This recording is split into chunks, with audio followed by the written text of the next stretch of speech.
지금이라도 아니면 지금 이번에 출렁임이 계속 나오거나 아니면 시장이 뭐 V자식으로 못 가고 다시 이제 조정을 받거나 이렇게 되게 되면 계속 또 체크해야 될 섹터들은 여전히 반도체라고 생각합니다. 이쪽들은 여전히 지금 또 중심이고, 반대로 반도체가 지금 못 올라간다, 상승 탄력이 만약에 줄어든다, 다른 종목들이 주도해서 끌고 올라갈 수가 있을까요? 매주 화요일 저녁 8시에 진행되는 무료 특강 아래에 고정 댓글에서 신청해 주세요. 네, 안녕하십니까. 오랜만에 또 뵙습니다. 레몬리서치의 김민수 대표입니다. 네, 요즘 장이 참 힘드시죠? 네, 고생 많이 하셨고요.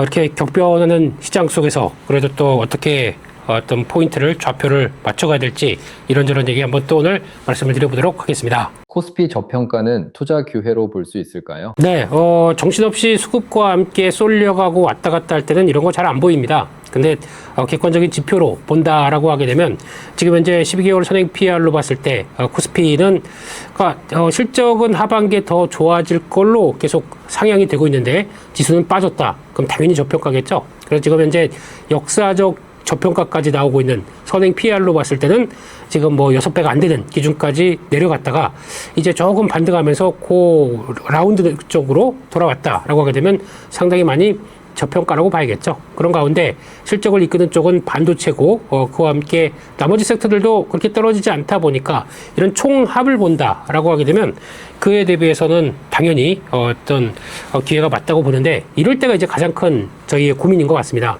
일단 시장은 계속 빠지면서 저희를 정신을 못 차리게 하고 있고, 그런데 주가는 많이 이 정도면 많이 저평가가 큰데 이런 거를 어떻게 이용하겠느냐라는 쪽에 대한 물음을 계속 던지는 시장이었기 때문에 이럴 때는 조금만 더 정신을 차리고 급하게 밀리게 되면 그래도 기회를 찾아가는 게 가장 좋은 전략이 아닐까, 그렇게 일단 말씀드리겠습니다. 삼성전자, SK하이닉스 하락 이후 시장 전망은 어떻게 보십니까? 네, 일단 지금 저 한때 9,000선 넘어가던 지수가 한 6,500선까지 깨질 정도로 거의 지수만 보게 되면 30% 이상 낙폭을 강하게 키웠던 이번 상황들이었죠. 근데 이런 상황 쪽에서 이제 이번에 하락했던 이유가 일단 큰 여러 가지 이유도 있었겠지만은 가장 중요한 건 많이 올랐다라는 쪽이 이제 첫 번째, 두 번째 같은 경우는 수급이 꼬였다라고 볼 수 있는 것들이죠. 특히 삼성전자 하이닉스가 주가가 이제 작년부터 꾸준하게 올라와서 200%, 300%씩 올라오다 보니까 이를 못 견디고 또 나도 이 행렬에 동참하자, 그리고 또 올라가는 거 대비해서 좀 빠르게 벌자라고 하다 보니까 레버리지 쪽에 저희가 강하게 또 매수가 들어갔던 부분들이죠. 근데 항상 시장은 이런 걸 또 그냥 놔두지 않습니다. 저희의 탐욕을 그대로 이용하는 편들이죠. 그렇기 때문에 그런 쪽에서 약간 꼬인 수급, 그리고 또 코스피 쪽에서 그동안 누적된 어떤 신용 관련된 부분들도 계속 또 쌓아왔던 모습들이기 때문에 이런 쪽에서 어느 정도 부담감이 나오기 시작하면서 같이 약간 이제 신용이 터진다는 표현을 많이 쓰죠. 그런 쪽에서 레버리지가 청산되기 시작하면서 가파르게 밀렸다고 보게 되면, 다시 한번 강조드리게 되면 수급이 꼬였을 뿐이지 펀더멘탈이 이상이 있었다라는 쪽들은 전혀 아니라고 봐야겠죠. 그런 쪽에서 다시 이를 확인하고 또 회복되는 과정, 이쪽에 포인트를 맞춰야 될 걸로 보여지고 있는데, 그렇게 되면은 이제 또 그런 얘기도 많이 하실 겁니다. 이렇게 빠르게 또 청산됐기 때문에 V자식으로 쭉 강하게 올라올 것이다. 물론 그렇게 나오게 됐으면 얼마나 좋겠습니까만은 시장은 또 그렇지가 않은 게 저희가 의심과 그리고 또 약간 걱정과 그리고 또 불안도 같이 가미가 돼 있는 상태이기 때문에 올라오게 되면 한 단계 레벨업 됐다가 또 매물소하고 그리고 또 다음으로 올라오고 하는 약간 계단식 레벨업이 나오지 않을까 생각이 되고 있기 때문에 이 점을 가장 또 체크를 해야 될 것 같고요. 지난 그 번처럼 강하게 올라왔던 거는 일단 개인들 중심으로, 그러니까 외국인들 같은 경우는 한국 증시의 비중이 계속 커지고 있기 때문에 그걸 헤어컷하는 과정 쪽에서 잘라내서 나온다고 하더라도 그를 저희가 개인들 중심으로 다 받아냈습니다. 그러다 좀 과도하게 또 강한 포지션들이 있다 보니까 그게 청산되는 과정들이 이번에 이어졌다고 보게 되면 일단 지금부터는 수급이 좀 바뀌죠. 그런 쪽에서 미리 덜어놨던 비중이 있다 보니까 외국인들은 환율이 안정되면서 오히려 매수가 조금 더 약간 계속 들어오는 모습들이 나오는데, 오히려 지금 같은 경우는 개인들 같은 경우는 한번 충격을 받다 보니까 이제 매도로 집중을 하고 있고 오히려 하방에 또 관심이 높아지는 쪽의 포지션으로 들어간다. 그러면 이거는 아니라고 생각되고 있는데, 개인들의 포지션이 좀 바뀌고 있는 과정들 쪽에서 오히려 혹시나 지금 다시 빠질 걸 대비해서 뭐 하락 쪽을 노린다. 이거는 전략이 아닐 수가 있기 때문에 그런 것도 한번 참고해 주시고, 그래도 지금은 그동안 또 쇼 커버링을, 즉 공매도를 쳤던 쪽들도 지금 청산을 하기 시작하면서 공매도 청산이 쇼 커버링이 들어온다라는 과정들도 보게 되면 일단 외국인부터, 특히 이제 사모펀드 같은 경우도 이제 매수로 전환하기 시작하죠. 그리고 연기금 같은 경우도 한때 주가가 계속 올라갔으면 리밸런싱에 대해서 덜어낼 걸 고민하는데, 지금 같은 케이스는 오히려 주가가 낮아졌기 때문에 그 걱정을 덜한다. 그러면 수급 부담은 지금은 그렇게 없다라는 관점 쪽에서 일단 주가가 추가 상승해도 아직까진 뚜렷한 부담은 나오지 않을 수가 있기 때문에 이런 수급 변화도 한번 체크하시면서 일단 점진적인 상승에 또 무게를 두고 보시는 게 좋겠다. 그렇게 봐야 될 것 같습니다. 코스피 변동성은 당분간 계속될까요? 네, 그럴 수밖에 없는 게, 저희가 이제 이를 표현하는 게 V 코스피라고 있습니다. 그러니까 코스피에 갖고 있는 내재 변동성을 얘기를 하겠죠. 근데 이게 일반적인 시장에서 미국도 본다고 하게 되면 빅스라고 많이 표현을 합니다. 이 빅스 지수 같은 경우는 일단 보통 좀 10대 초반까지 가서 안정을 보이다가 여러 가지 변수가 나온다 그러면 20대에서 30대 정도까지 가게 되면 일단 시장의 변동성이 커지고 불안하구나라고 생각하는데, 저희의 한국의 변동성은, 그러니까 즉 V 코스피는 80대, 90대를 넘나듭니다. 이게 말이 안 되는 수치죠. 그렇다는 얘기는 그만큼 단일 종목 레버리지가 탄생하면서부터 나왔던 경향들, 그리고 또 단일 종목 레버리지가 탄생하면서 지금 서킷 브레이커라고 하는 시장이 큰 폭으로 타격을 받았을 때 거래 정지시키고 20분 동안 호가받는 이런 과정들이 원래는 역사적으로 한 10년에 한 번 볼까 말까 한 이런 상황들이었는데, 이게 지금은 단일 종목 레버리지 탄생한 다음부터 벌써 5회가 나오기 시작합니다. 그동안에 지금 서킷 브레이커가 나온 지가 한 13번, 13번이 있었는데 그 중에서 5번이 레버리지 탄생하고 나왔다. 이건 문제가 좀 심각한 거죠. 이런 쪽들은 이거를 만들어서 탄생한 배경부터가 문제고요. 그리고 그에 따라서 그를 저희는 이제 어떻게 보면 또 단순하게 약간 좀 돈 좀 많이 벌어보자 라고 해서 일단 그게 그런 구조가 아니라고 말씀드려도 일단은 들어가는 거죠. 그러다가 짧고 강하게 치고 빠지고 하면 모르겠는데 바이놀드를 했을 때 다 녹아버립니다. 이런 것들을 꼭 기억을 하시면서 변동성이, 그러면 이게 잦아들기 위해서는 그런 과정들이 어느 정도 좀 청산되고 이 V코스피가 적어도 한 5, 60대까지 내려오기 시작해야 그 다음에 시장이 안정됐다고 볼 수 있겠죠. 이런 과정 쪽에서는 아직까지는 여전히 그렇다고 해서 변동성이 급하게 수직으로 하락할 수도 없는 거기 때문에 여전히 변동성은 크다라는 쪽으로 보시되, 그래도 이게 안정되기 시작하게 되면 추세나 흐름들은 그래도 계단식이나 조금 더 안정된 변화가 나올 것이다 라고 봤을 때 지금은 당분간은 이를 좀 주의할 필요가 있다, 그렇게 말씀드리겠습니다. 반도체 이후 순환매에서 주목할 업종은 무엇입니까? 네, 일단 은행주가 최근 들어서 주가가 강합니다. 특히 이제 은행주 같은 경우는 이제 한국도 이제 금리를 인상할 것이다. 이번 주에 이어지고 있는 금통위에서 금리 인상을 거의 이제 기정사실화하는 분위기고, 빠르면 또 이제 8월 달이나 아니면 10월 달에서 올해 한 번 더 인상할 가능성이 높다 보니까 그에 따라서 은행주는 약간 예대 마진에 대한 확대를 기대를 하면서 주가가 좀 강한 편들이죠. 그래서 그런 쪽으로 들어오는데, 근데 약간 경기 방어적인 성격, 그리고 또 내수 입장으로 바라보는 상황 쪽에서의 대표주다 보니까 이런 쪽에 관심은 높은데, 일단 이쪽들은 하나의 방어적인 성격 쪽에서 특히 금리를 한번 인상을 했다라고 하게 되면 셀 온이 나올 수가 있겠죠. 그래서 추격면에서 지금 따라가는 건 별로 바람직하지 않을 것 같고요.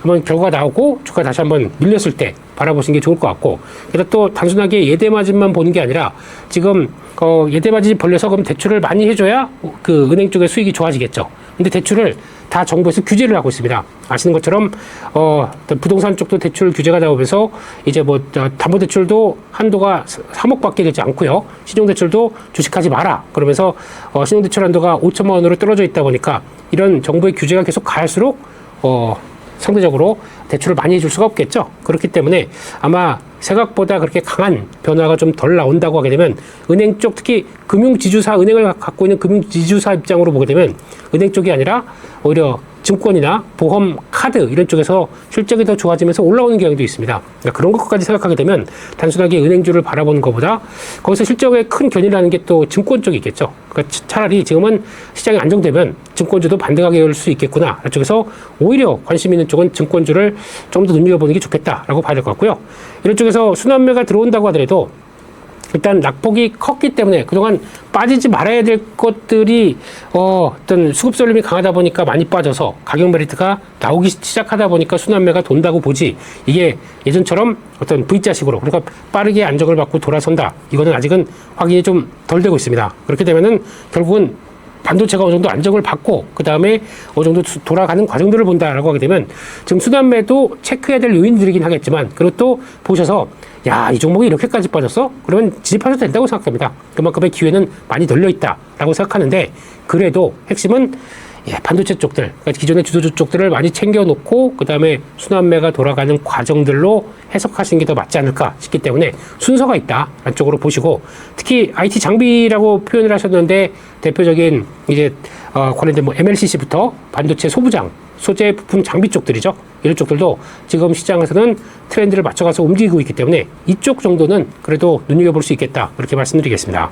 미국 CPI 발표가 국내 증시 반등 계기가 될 수 있을까요? 걱정했던 부분들이 사라지기 때문에 오히려 시장에는 조금 더 환호할 모습들이 나온다고 볼 수 있겠죠. 그런 쪽에서 CPI가 예상보다 많이 낮아졌던 모습들, 그리고 특히 근원 CPI가 이번에 전쟁을 통해서 한번 강하게 튀리라고 생각했던 부분들이 일단 생각보다, 과거 제가 걱정을 많이 하는 거는 2020년도 지난 21년도 나왔던 이제 러우 전쟁 때였죠. 그때만큼의 강한 변화가 나올까봐 걱정을 했는데 그쪽에는 거의 3분의 1도 못 오는 수치까지 지금 보여줬다가 빠진다라고 하게 되면 지금 일단은 걱정들은 좀 덜겠다라는 쪽에서, 특히 지금 시장에서 많이 우려하고 있는 게 미국 중심으로 또 미국마저도 이제 다른 국가들은 금리를 올릴 수밖에 없는 물가 상승 압박들이 있다 보니까 뭐 20이나 아니면 뭐 다른 나라들 뭐 일본이나 아시아 국가들은 금리를 올린다고 하더라도 지금 미국이 최종적으로 금리를 올리겠느냐 쪽에서 확실한 해답을 못 보일 가능성이 높다고 보여지고 있고, 반대로 말씀드리게 되면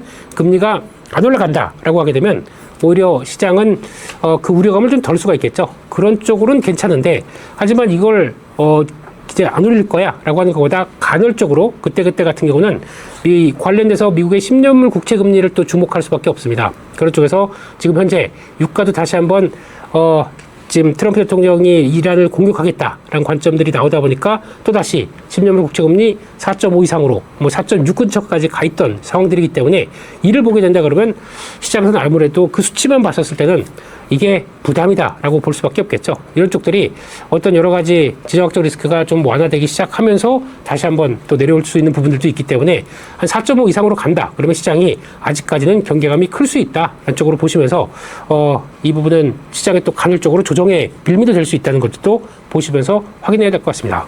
지금 꼭 담아야 할 종목과 비중을 줄일 종목은 무엇입니까? 네, 참 막연한 질문이긴 한데요. 담아야 할 종목이라고 하게 되면 이제 섹터 쪽으로 말씀드리게 되면 지금이라도 아니면 지금 이번에 출렁임이 계속 나오거나 아니면 시장이 뭐 V자식으로 못 가고 다시 이제 조정을 받거나 이렇게 되게 되면 계속 또 체크해야 될 섹터들은 여전히 반도체라고 생각합니다. 이쪽들은 여전히 지금 또 중심이고, 반대로 반도체가 지금 못 올라간다, 상승 탄력이 만약에 줄어든다, 다른 종목들이 주도해서 끌고 올라갈 수가 있을까요? 그렇기 때문에 지금 현재로서는 반도체 쪽들은 여전히 관심 있게 보시는 게 맞겠다고 생각되고 있고, 당장 또 비중을 줄여야 된다, 아니면 이쪽에서 이번 상황들은 시장에서 별 관심이 없구나라고 하는 섹터로 하나가 보게 되면 바이오가 아닌가 싶습니다. 바이오 같은 경우는 코스닥의 중추적인 역할을 했다가 지금 같은 경우 알테오 전부터 시가 쪽에 상위 쪽에 한때는 작년 1년 전만 하더라도 시총 상위 종목 10개 중에서 어떤 주도한 위치를 차지했던 종목들이 많이 있는데 센티가 많이 흔들렸습니다. 그렇다는 얘기는 올해 초부터 나왔던 여러 가지 이슈를 봤었을 때 바이오 쪽에 대해서 기대했던 부분들이 제대로 나오지가 못하고, 거기다가 또 약간 실망감이 커지는 뉴스들이 많이 나오고, 그러다 보니까 솔직히 또 그만큼 부정적인 이슈가 아닌 것 같은데도 시장은 그렇게 반응하는 대표적인 뭐 펩트론이라든가, 또 이번에 나왔던 알테오진 이슈도 그렇죠. 삼성 바이오 에피스 홀딩스로 SGC 제형을 개발했다는 쪽 가지고도 주가가 그렇게 나오는 모습들이라든가, 이런 걸 봤을 때는 바이오 쪽들은, 물론 미국의 바이오라고 하는 대표적인 XBI라고 하는 ETF는 거의 신고가 갔다가 살짝 눌린다고 하더라도 지금 국내 쪽들은 그를 전혀 못 따라가는 모습들이 나온다. 그러면 언젠가는 올라가지 않겠느냐라고 생각하실지 몰라고 하더라도 그 시간과 모멘텀을 생각한다라고 하게 되면 지금 당장은 그래, 너로 정했어. 바이오를 들어가서 지금 딱 바이앤홀드로 하기는 아직 모멘텀이 너무 약하다라는 쪽을 보시면서 그렇게 큰 두 섹터만 언급을 좀 드리도록 하겠습니다. 삼성전자, SK 하이닉스 급락의 가장 큰 원인은 무엇입니까? 네, 서두에서도 말씀드렸듯이 이게 여기까지 내려갈 일인가라고 개인적으로 많이 고민을 했었지만은 뭐 거기까지도 더 빠지더라고요. 네, 그런 쪽으로 봤을 때 일단 첫 번째 이 수급 때문이지 펀더멘털 이상이 없다라고 얘기를 하지만 시장에서 반응되는 또 그게 아닙니다. 여러 가지 노이즈들이 많았었죠. 특히 메타 관련된 이슈, 메타가 일단 유효 자산을 활용해서 어떤 또 임대를 하겠다라는 쪽으로 얘기를 하다 보니까 그러면 이제 KPX AI를 위해서 투자하는 게 이제 너무 많이 오버했으니까 줄이는 거 아니야? 라고 걱정을 하는데 아니라고 해도 메타 입장 쪽으로는 그게 아니고 오히려 캐나다의 데이터 센터는 더 확충해서 지으려고 한다고 하더라도 시장은 더 깜짝 놀랐던 모습들이죠. 그 밖에 또 애플이 메모리를 구하기 힘들다 보니까 중국의 CXMT 쪽 창신 메모리 쪽을 D램을 가지고 장착하겠다. 그래서 타협을 본다. 그렇게 되면은 중국이 많이 크기 때문에 그에 따라서 약간 변화가 더 들어오게 되면 오히려 이제 가격은 메모리 가격들은 떨어지는 거 아니냐라고 우려도 나왔던 부분들이고 게다가 또 CXMT 상장권도 있었죠. 그렇게 되면 상장을 통해서 상장 차익을 가지고 그걸 통해서 또 투자를 강하게 하게 되면 이제 당장은 아니겠지만 내년부터라도 혹시나 의미 있는 메모리를 생산하기 시작하게 되면은 시장에서 메모리 가격들을 떨어뜨리는 게 아니냐. 라는 여러 가지 얘기들이 많다 보니까 시장에서 부정적으로 작용을 했다고 봐야 될 것 같고요. 거기서 또 이제 중요하게 볼 부분들은 자체적인 쪽으로 봤을 때 이제 이번에 삼성전자가 실적이 아주 좋게 발표했습니다. 그래서 강하게 그런 인센티브를 주지 않는다고 가정했을 때는 뭐 100조가 넘어가는 영업이익을 보인다라고 하게 되면 이 정도 실적이 좋은 건 알겠는데 실적의 증가율이 물론 상반기보다 하반기가 더 좋다고 하더라도 실적의 규모는 그렇다고 하더라도 증가율은 쭉 올랐다가 꺾이는 게 아니냐라는 쪽으로 보게 되면 그에 따른 부담감 단순하게 증가율로 모든 걸 해석하려고 하는 과정들이 나오다 보니까 이제 피크아웃 정점에 대한 우려감들이 말 그대로 우려감입니다. 시장은 아니면 또 회사들은 그렇게 얘기를 하지 않고 여러 가지 얘기를 했을 때 당장 메모리가 구할 수도 없고 지금 투자를 한다고 해봐야 이제 적어도 1, 2년 뒤에 최소한 2031년도에 용인 클러스터에서 나올 거를 2029년도까지 당긴다고 하더라도 그게 단데 당장 메모리를 구할 게 없는데 거기서 뭘 어떻게 좀 가격을 의미있게 떨어뜨리겠느냐라고 얘기가 나온다고 하더라도 시장은 안 믿었었죠. 그러다 보니까 이런 여러 가지 노이즈가 시장을 끌고 내려왔다고는 하는데 중요한 요인들은 그게 아니라 그냥 단일 종목 레버리지나 아니면 코스피 쪽에서 강렬하게 들어갔던 신용 잔고에 대한 부담들이 이렇게 하락했던 하나의 트리거였다라고 보시는 게 맞겠다고 보여집니다. 실적과 ADR 흥행 이후 삼성전자, SK 하이닉스 전망은 어떻습니까? 네, 일단은 펀더멘탈은 이상이 없을 거고 거기다가 이제 아마 이제 본실적 발표하는 삼성전자 같은 경우 7월 말, 하이닉스도 7월 20일 뒤에 발표가 되게 되면은 이때 이제 가장 눈여겨봐야 될 것들은 이제 실적 관련된 변수들이나 전망치는 거의 저희가 알고 있는 것들을 재확인하는 과정 정도가 맞지 않을까 싶습니다. 거기서 제일 저희가 체크해야 될 것들은 아마 돈을 많이 벌고 있기 때문에 이 돈을 가지고 KPX 투자에 대한 얘기들도 어느 정도 가이드라인이 나왔는데 그거에 대한 흐름들과 플러스 알파가 아직까지 시장에서 기대하고 있는 부분들은 돈을 많이 버는데 그거 가지고 그러면 주주들을 위해서 환원 정책들을 어떻게 할 것이냐 라는 쪽에 대한 구체적인 안들이 나오게 되면 오히려 주가를 끌어올리는 밸류를 업시킬 수 있는 과정들이 나올 수 있겠다고 생각을 하고 있습니다. 그런 쪽에서 아마 그렇게 되면은 한 단계 또 의외로 배당을 더 많이 주네 뭐 이런 식으로 아마 지금 삼성전자 같은 경우도 지금 시장에서 얘기하기로는 FCF라고 그러죠. 잉여 현금 흐름들이 이제 또 올해 같은 경우는 거의 투자할 거 투자하고도 거의 뭐 100조 가까이 들어오고 있기 때문에 이걸 가지고 만약에 특별 배당의 재원으로 삼는다라고 하게 되면 아마 14,518원인가 이 정도까지 됐을 때 거의 지금 주가 대비해서는 5% 이상 특별 배당을 준다라고 하게 되면 누가 이거를 은행에 둡니까? 차라리 그냥 갖고 있다가 특별 배당 받게 된다. 그러면 오히려 수익률이 더 좋아지겠죠. 이런 쪽까지 나오게 되면 이런 것들이 또 하나의 트리거가 될 수가 있기 때문에 이런 또 주주 가치에 대한 부분들도 한 번쯤 체크할 필요가 있다. 이거는 업황과 다른 얘기들이죠. 그렇기 때문에 그런 쪽도 추가로 하나의 변화가 나올 수도 있는 부분들도 한번 생각해 보셔야 될 것 같습니다. 삼성전자, SK 하이닉스는 지금 분할 매수 구간일까요? 네, 이 정도까지 밀렸다가 살짝 돌아오는데 물론 예전처럼 뭐 가격대가 100만 원대 아니면 뭐 100만 원대 이하 아니면 삼성전자 10만 원대 이하 이거를 노릴 수 있는 단계는 아니겠죠. 그럼에도 불구하고 그 정도 실적이나 업황 사이클들이 확인된 이상 그 다음에 조정이 받던 지금 흐름으로 본다. 그러면은 아마 기준으로 봤을 때 코스피 7,500선 정도쯤에서 그 밑에서 아직까지 시장이 안착을 못하고 좀 횡보하고 있거나 또 단기 조정을 받는다 그러면 계속 여전히 분할 매수 구간이 맞다고 봐야 될 것 같습니다. 그렇죠. 그래서 이제 뭐 어떻게 보면은 삼성전자도 그렇지만 하이닉스가 고점 대비해서 거의 뭐 40% 이상 아니면 30% 가까이 그 이상으로까지 어떤 벌어졌다고 하는데 이게 그런 얘기도 많이 하더라고요.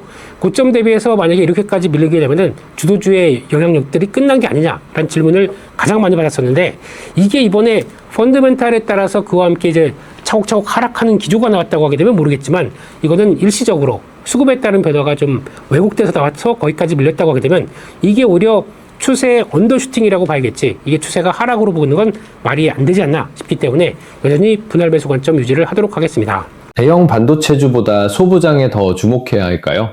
그렇게 생각을 하고 있는데 아마 그런 건 있을 것 같습니다. 만약에 삼성전자, 하이닉스 저희가 보통 얘기하는 IDM이라고 하죠. 종합 반도체 업체 같은 경우는 일단 추세를 잡고 묵직하게 좀 생각보다 추세로 가다가 좀 눌림목이 나와서 매매할 자리가 됐다 그러면 바이앤홀드로 가시는 게 더 좋겠다라고 하게 되면 지금 같은 때 사서 기다리는 게 좋겠다고 보는데 반도체 소부장 같은 경우는 일단 코스닥 쪽에 위치한 종목들이 많고 거기다가 약간 종목의 스타일도 보게 되면 이제 그대로 올라가는 것보다 약간 변동성을 좀 키우면서 가는 측면들이 높습니다. 그렇죠. 그래서 특히 코스닥 종목들 같은 경우는 일단 여기 자금이 많이 빠졌으니까 자금이 계속 우르르 몰려 들어오는 기조가 아니죠. 아직까지는. 그렇기 때문에 한정된 자금으로 주가가 움직였을 때 뭐 정부의 정책이나 아니면 또 어떤 저가 메리트를 안고 강하게 매수자가 유입되는 기조가 아니라고 하게 되면 일단 소부장 쪽들은 투자 아이디어나 이런 것들은 큰 이상 없습니다. 그런데 좀 트레이딩 한다라고 하는 쪽에서 밀렸을 때 좀 더 넉넉히 들어가고 반등해서 어느 정도 저항대가 들어온다 그러면 줄이고 하는 관점 쪽에서 이런 시세를 좀 이용해가면서 대응하는 게 가장 먼저가 아니겠느냐 생각되고 있고요.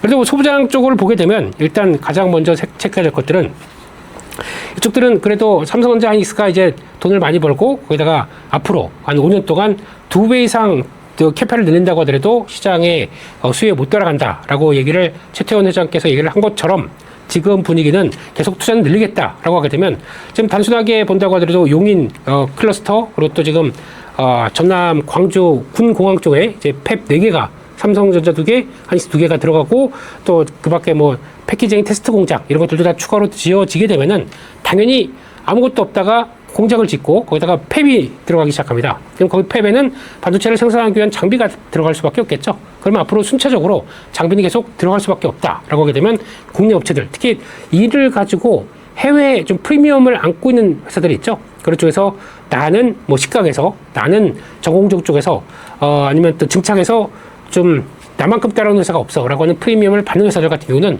오히려 계속 주가적 고공행진에 다 있거든요. 그런 것들을 국내 업체들도 많이 그 사이에 국산화를 해서 이제 납품할 퀄 테스트 통과해서 들어갈 준비가 돼 있다라고 하게 되면 그것들도 영향을 끼치겠죠. 그런 쪽으로 봤을 때 여전히 소부장 쪽들은 기회 봐서는 늘려가는 게 맞다. 그런 쪽으로 보시면서 대응하셔야 될 것 같습니다.